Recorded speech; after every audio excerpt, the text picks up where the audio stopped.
The problem is not teachers. The problem is not parents. The problem is not the lack of better tests and a standard educational system for everyone. The problem is poverty.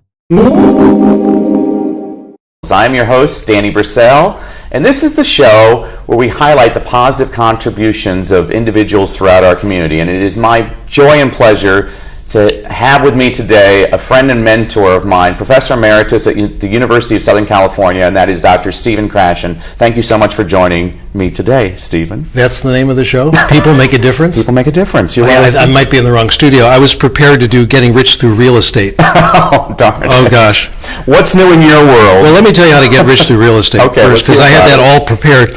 The way to get rich through real estate is to give seminars on getting rich through real estate, obviously. What's new in my world? A couple of things. First of all, we've had some major breakthroughs. I've just published a paper on that, which is there on my website, free download. Operators are standing by, and it has to do with dementia. I'm worried about dementia because there's a little bit of it in my family, and it's I'm due for it in a few years if genetics means anything. So I've been thinking about this. I'll tell you where the breakthrough happened. It was in Philadelphia. I was in the airport shuttle, which takes you from the city into the bus station, and there's a sign that says $11. That's a lot. Mm-hmm. Senior citizens, $1. Wow. But you have to show your ID, you have to show your Medicare card, which I had ready. So the conductor comes through, this punk, and I get my dollar out, I give him the dollar, and I'm about to show him my ID, and he says, "Oh, that's okay." Oh, no. My gosh, they should be told no matter how old the person looks, show the ID. Here you go, sonny. Anyways, I've been looking at the research on that, and the paper says there are three things you can do to delay dementia. Number one, reading, pleasure reading. People my age, by the way, I don't mind telling people how old I am. I am now 69 years old, but I read at the 74-year-old level. Okay. Anyway, reading does it, okay? People my age who read a lot have the same verbal memory as a younger person in their 30s who doesn't read so much. Number two, bilingualism. How do you like that? People who use two languages are more used to going back and forth. They get less distracted. What was I talking about, etc. You go down to, get the mail, and on the way you put a dish away and you see a newspaper, you pick it up, and then you forget what you came downstairs for. That's called executive control. Bilinguals have less of a problem with that. The third way, how do you like this, to delay dementia is coffee. Really? My gosh. The studies say 3 cups a day. You have to be dedicated, but I know you can do this, Danny. Okay. 3 cups a day will delay dementia, and there's a little bit of research that says 5 cups a day might reverse Alzheimer's. I try to do this, but it's hard for me lately because I have acid reflux, so I'm down to a cup a day, and I'm doing my best to get over this so I can delay dementia. I actually, former student of mine, Kyung-Suk Cho, recommended that I write a note to Starbucks and tell them about this. Seriously? And yeah, I thought it was a great idea, because then maybe they'd put it on the cup, and the cup would say 3 ways to stay young. Coffee, fine with me. And then maybe they'd put in a plug for bilingualism and for reading, pleasure reading, which is what we want in schools, all right? It's good for schools, it's good for job success, and it delays dementia. I got a note back saying, we are not interested in new economic offers at this time. Corporate dementia, I wrote them against it. It's free. Anyway, so you can cash in where Starbucks blew it and check out the article. You should go to Coffee Bean then. Maybe Coffee Bean will take it. Coffee Bean, I should try Coffee Bean. There, Coffee Bean. Competition. Yes, exactly. As long as they put it on the cup and boost reading and bilingualism. Does it work with decaf? No. Oh, no. Who was it who said decaf is like kissing your sister. I get along very well with my sister, but it's not the same. What's really new is what's happening politically, and people like me and you and many of us have been dragged into politics against our will because of what's going on with education these days. There has been complete and total misinformation. It's hard for me to talk about it because I hear myself saying things that sound conspiratorial, paranoid, but I'm actually going to reveal or discuss only a small part of it because it's much worse than I'm going to say. What we hear, what we see all now in the newspapers, what we see in TV, is the assumption that our educational system is broken. Yeah. Our schools are failing. This is not a hypothesis, it's an axiom. Everyone assumes it's true. I saw a lead to an article in Newsweek that said this. I also saw it in the USC Trojan Family magazine about online video games. Maybe this is the way to fix our failing schools. The reason people think schools are failing and why this is an really important issue today is because of the performance of our children on international test scores. We don't do well in international tests. We're way down. We're far behind Singapore, Finland, Shanghai, all these other countries where the kids are working harder, are doing better than we are. And it's true on a variety of tests, math, science, language arts. Well, a number of people have taken a very good look at these tests. Berliner and Biddle from Arizona have, a number of people have. And here's the conclusions. Gerald Brassell did a great deal of excellent work on this. Here's what they've concluded. Middle-class children who go to well-funded schools do very well in these tests taken as a group. In fact, their scores are the highest in the world, or among the highest at least. We've known this since Biddle's article Biddle and Payne back in 1999, in fact, and it's constantly being replicated every time the test scores come out. We score at the top or second, very, very close. What this means, if middle-class children in well-funded schools do fine, it strongly suggests the problem is not teachers, the problem is not parents, the problem is not the lack of better tests and a standard educational system for everyone. The problem's poverty. Mm-hmm. That's what it means. I started to take a look at what poverty does, again aided by work by Richard Rothstein and David Berliner. Oh my, go down the list. Children in poverty have problems with hunger. They have problems with nutrition. And of course, this affects school performance directly. Children in poverty have inferior health coverage. Mm-hmm. They're either not insured or they have a high deductible. It's also been shown that the ratio of school nurses per child in high poverty schools is much higher than in low poverty schools. So they have fewer school nurses. They have environmental toxins. Michael Martin did a big paper on this about the effect of lead poisoning, which Berliner also discusses. Lead poisoning is pretty heavy. Lead gets into the system, it takes the place of calcium in the neurotransmitters, and it's there forever. Gerald Coles has pointed out in a very good paper on hunger that, in a sense, hunger can be reversed. Once you start giving children food, their performance gets better. So you can recover from food deprivation. You cannot recover from lead poisoning. This is forever. The area I've been most connected with is access to books. Children of poverty have fewer books at home. Mm-hmm. Of course, they have fewer books in their school libraries. They have fewer books in their classroom libraries. They live in neighborhoods with fewer public libraries, and they live in neighborhoods with less access to books in bookstores. Yeah. Susan Newman did a major paper on this years ago. For middle-class children, they're deluged with books. There's books everywhere. For children of poverty, big study in Philadelphia, it's hard to find any book at all. Their only access to books is usually through drugstores, and there's nothing for the child over 7. Now, all of these are directly connected to school success and failure. The research on each one of them is overwhelming. The prediction from the data is that if these problems are solved, our test scores are going to skyrocket. They'll be the best of any country in the world. The problem is poverty. Our scores are mediocre. They're not all that bad, actually. In reading, I estimated that we were like 10th in the world out of 60. So in reality, they're not that bad. Also, some of the countries that beat us in the last math competition were countries like Iceland, Luxembourg. I mean, I exaggerate, but how many kids are taking the exam in Luxembourg? You know, the 12th grade math exam. 12? I mean, probably a few. Compton, yeah. Yeah, exactly. Not very many. But in reality, we're not doing that bad. But once you control for poverty, wow, we do much better. Our scores are low because we have so many children who live in poverty. The estimates for the United States are at least 20% are in poverty, probably much higher than that. In the inner cities, it's 50%, 60%. It's way up there. Compare this to other countries. In Singapore, the ones who take the exam are not high poverty children. The working class in Singapore doesn't live in Singapore. They go home to Indonesia at night, okay? They go across the border. Finland, high-scoring Finland, always at the top of the world in reading. Poverty rate is well under 4%. The United States has the highest rate of child poverty of all industrialized countries. Once you take care of that, the test scores look great, and we know what poverty does. Now, what do we do about it? The first thing to do about it, of course, the long-term goal is to do what Martin Luther King recommended. He said, you don't improve the schools in order to take care of the economy.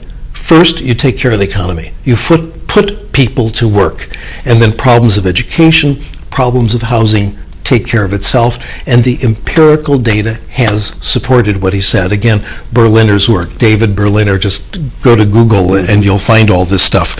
So the answer, first of all, the answer is full employment, obviously. Now, I know that's not going to happen next week. I know that takes a while. The short-term solution, which is actually pretty easy to do, is to protect children against the effects of poverty. What this means, first of all, to quote Susan Ohanian, no child left unfed. There's the next bumper sticker we need to have. I know we have good school lunch programs. I know some districts are expanding this to breakfast. I think this is a tremendous idea. Our mutual hero, Jim Trelease, author of the Read Aloud Handbook, he and I did a paper. Actually, I was his scribe. I wrote down his ideas, and it was called Eating and Reading in the School Library. What you need to do is have oatmeal cookies, apple juice. Apple juice also protects against senility, by the way. And oatmeal cookies we know are good for a lot of things that people my age know about. All these things through the day, good nutrition for children, no hunger in school. Number two, more school nurses, of course, and reforming health insurance. I think we made big steps toward that in the last couple of years. Number three, access to books. If there's one thing to do, support school and public libraries. Here we have the research. It is overwhelming. The research is all over the place. It was done by former student, your former colleague at USC, Jeff McQuillan, and his published work. A guy from Colorado named Keith Curry Lance. He's great. He is amazing. Keith Curry Lance was asked, in the 1990s, working for the state of Colorado, is literacy a problem we should throw money at?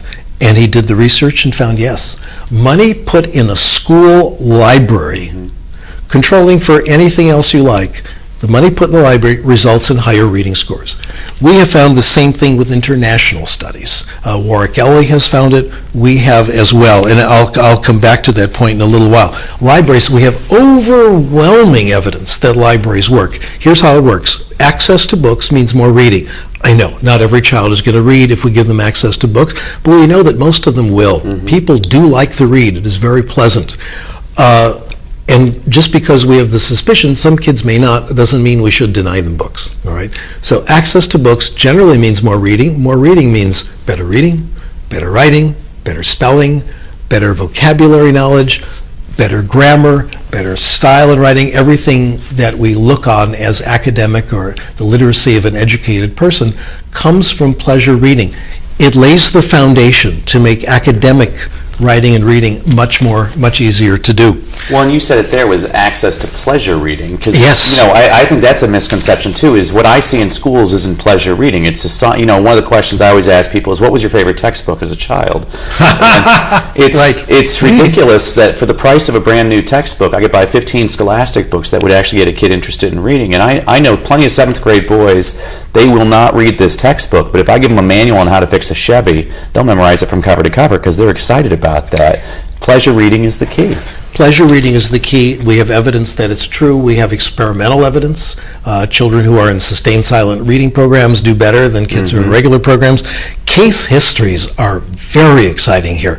Case histories are very good science, even though they're not experiments, because all the variables are controlled. In the case histories we've looked at, we see children who are in high poverty areas who get involved in pleasure reading, and they do well in school. My favorite case history now is Geoffrey Canada. Geoffrey Canada is the guy who's the hero of Waiting for Superman, the founder of the Harlem Children's Zone, where it is a get tough environment where it's data driven and you work them hard.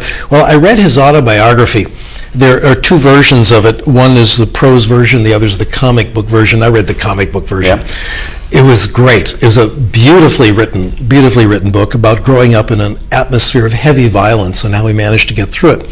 About 2/3 through the book, he said, "By the way, I was a reader. My mother had books. My mother had books in the home. I was a voracious reader. My best friend was a voracious reader. We traded books all the time." He said it was the reading that helped me get through school. Now, I've tried to contact the Harlem Children's Zone to see how their school libraries are, and I haven't gotten any answer. And I've noticed that the kids do okay in math, and they're having some trouble in language arts. So it looks like libraries are the key. Let me brag and tell you about our latest result. Actually, we're one of 4 groups that's come up with the same result, which is very gratifying. This is with Jeff McQuillan, who I mentioned before, and another former student, Seeing Lee. We did this virtually from different parts of the world. We looked at the PEARLS exam given to 15-year-olds in all kinds of countries. Now, we looked at 40 countries, and when these exams are given, the newspapers are always eager to see who won. Did we do better than so-and-so? Did Germany do better than France? Did Korea do better than Japan? We ignored that. We looked at the factors that predicted better reading. We found 4 factors, all independent. Poverty, of course. Yes, poverty is always huge. We found the percentage of children in a country who are allowed to do free reading in school. This was positive, modest, but it helped. Here's the big one, libraries. The presence of a school library of more than 500 books, huge positive effect, nearly as large as poverty. Wow. What this suggests is that the presence of a good school library can mitigate, make up for, cancel the effects of poverty. Now, we didn't know it, but a few years before our study, Doug Achterman, a school librarian in California, did a dissertation and found the same thing for high school students in California, that the effect of library resources, far more powerful than anything going on in school, and about as strong as the effect of poverty. 2 other studies coming from Europe, again looking at these big test score results, access to books in the home is independent of other factors, is as strong as the effect of poverty on reading scores. One I just found, if you remember the book Freakonomics, came out a few years ago. It's a very last year. Yeah, exactly. It's a very entertaining book. They made a few mistakes. They blew it on read-alouds, which broke my heart. Oh boy, misinterpreted the data. But here's something else they did right that they didn't promote enough. This was the same authors, or one of the same authors in another study. They looked at the black-white difference between African-American children, Caucasian children entering kindergarten. And this is like so buried in the article, you'd never know it. They found that the white children did better. When you controlled for poverty, the gap decreased enormously. When you added books in the home, there was no difference, no statistical difference. In fact, the African American children did a little better. Poverty plus books in the home, and eliminating the causes of poverty, controlling for this, does the job. So our program, if nominated, I will not run. If elected, I will not serve. Our program is very simple: food, health care, and books. Now, the next question I'd like you to ask me is... I will ask you, how do we pay How do we pay? Good work. You were always such a good student. How do we pay for this? I do have a plan for this. Good. Cut back on testing. Oh my. Amen. Unknown to nearly everyone, except those of us who spend our days reading things, is that the federal government is now unleashing the most brutal testing program ever seen on the planet. Mm-hmm. We all know that No Child Left Behind had too much testing in it. It's going to be more. Under No Child Left Behind, we tested reading, we tested math. In the blueprint, Arnie Duncan and his gang are calling for expanding the tests to other subjects. Diane Ravitch, who's done a lot of interesting work and has spoken to a lot of people and done very well, interviewed people in the U.S. Department of Education. Her conclusion, they want to test everything. Absolutely. They want to test science. They want to have social studies. They want to have standards and tests for every single subject that they can. So that's going to raise it. Number 2, we test people in the No Child Left Behind grades 3 through 8 and grade 11 at the end of the year. Well, this group wants value-added testing. Value-added testing means you're going to look at the gains from pre to post-test. If you want to control for the effect of summer, you've got to test them in the fall. Mm-hmm. You know, summer the wealthy kids go to the library, read more, and they get better. This is well established. The kids who are less advantaged don't have reading in the summer, don't go to museums, and they stay the same or get worse. So you got to control for that, so you got to have tests in the fall. That doubles the testing. They have also taken a term, they've hijacked a term called formative testing and used it to mean something else. Formative testing is actually what good teachers do all the time. Formative testing means seeing how your students are doing. It's interacting with them, reading their work, talking to them, listening to them, and teachers have a pretty good idea where the students are. The feds have taken this over and are using it to mean interim testing, and they now want interim tests to be given through the year. Various committees are working on this, set up by the states. One group wants twice a year, one group wants 3 times a year, one group wants every day, and they're calling this formative tests. All of this will be linked to the standards. Duncan has said and has been quoted in the newspapers, I want to be able to go up to a child and tell him exactly where he is on his trajectory at any given moment. That means we test everything all the time. Now, the amount of money being spent for this is in the billions.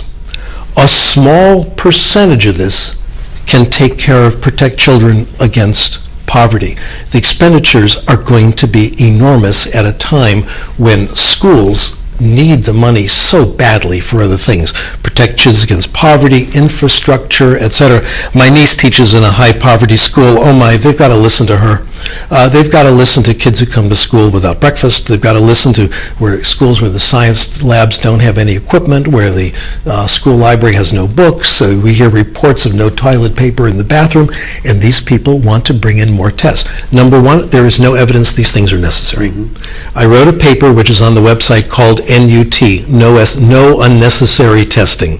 It is our obligation to test only as much as we need to. Here's the research. Again, David Berliner. States that put in lots more standardized tests do not have higher achievement. There is no relationship. 2 papers, a book and a paper came out last year which said the same thing.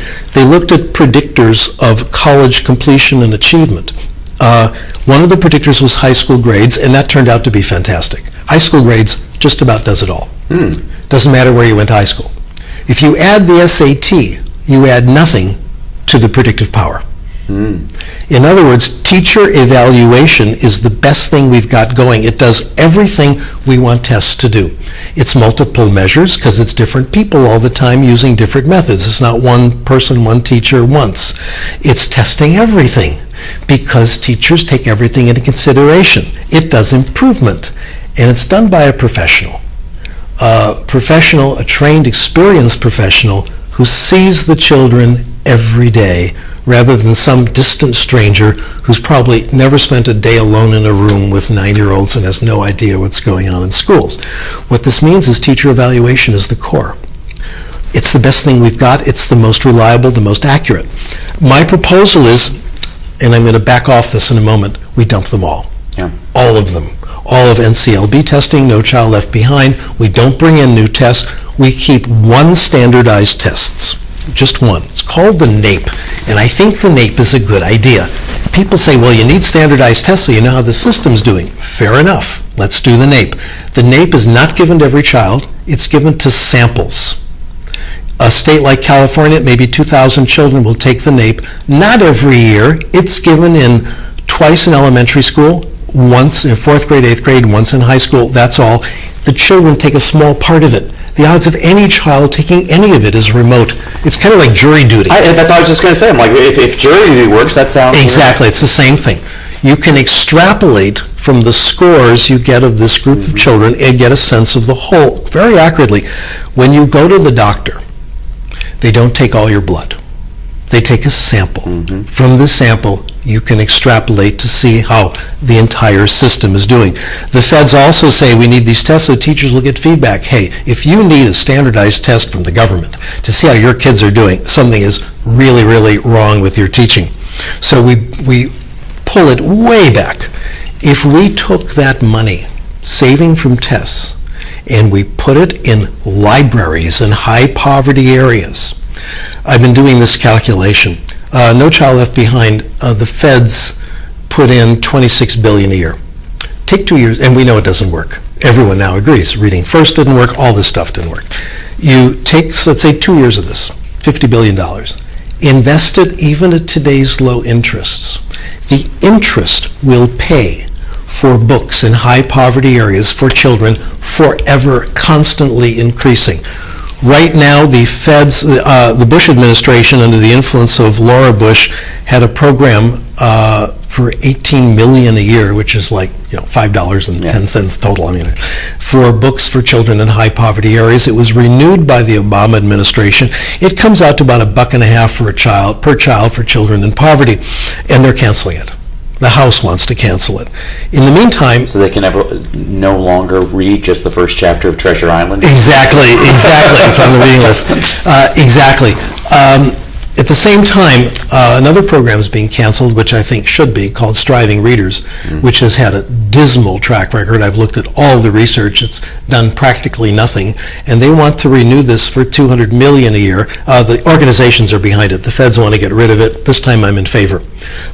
Groups like the National Council of Teacher of English are supporting this. Let's get, well, $250 million put in for libraries.